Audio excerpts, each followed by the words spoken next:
September 1999 is a 5-minute horror experience where you intimately view a disturbing apartment set in 1999.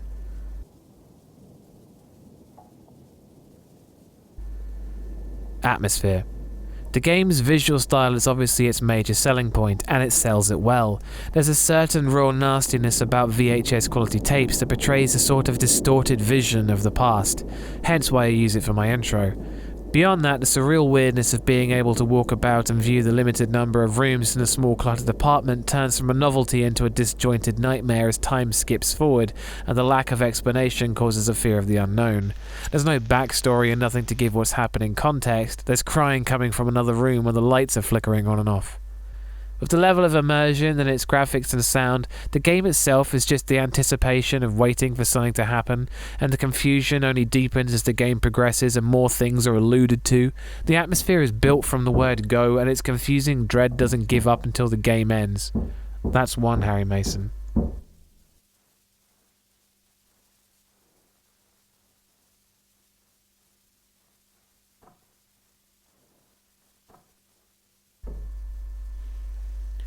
Spoilers here, so skip ahead if you don't want the game ruined.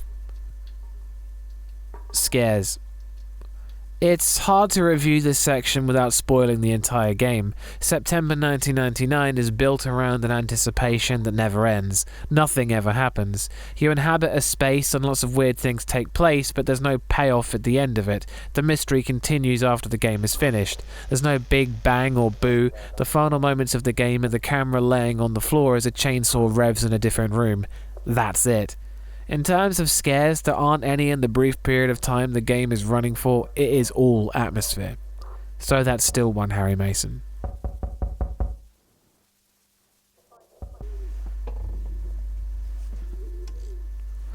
Sound design. Silence and the tape hiss you'd expect from a VHS tape. The sound design is so in line with what you'd expect from a camcorder of the late 90s that it's actually really impressive. The muffled moans and bangs sound realistic, and with graphics like these, it's hard to flaw what the creators have made here. That's two Harry Masons.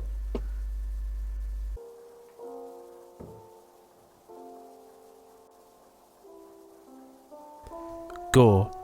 There's some blood splatters and glistening body parts strewn about. The low fidelity makes it all look disturbingly real. That's three Harry Masons.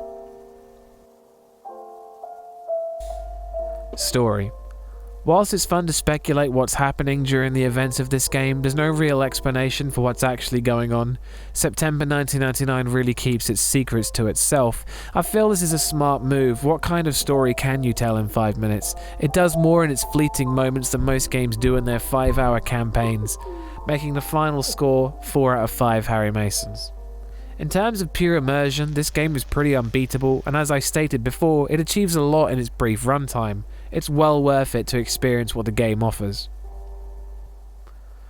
Again, I'd like to remind you this whole thing is down to my opinion in horror games, and if you don't share this opinion, then that's cool, I get it.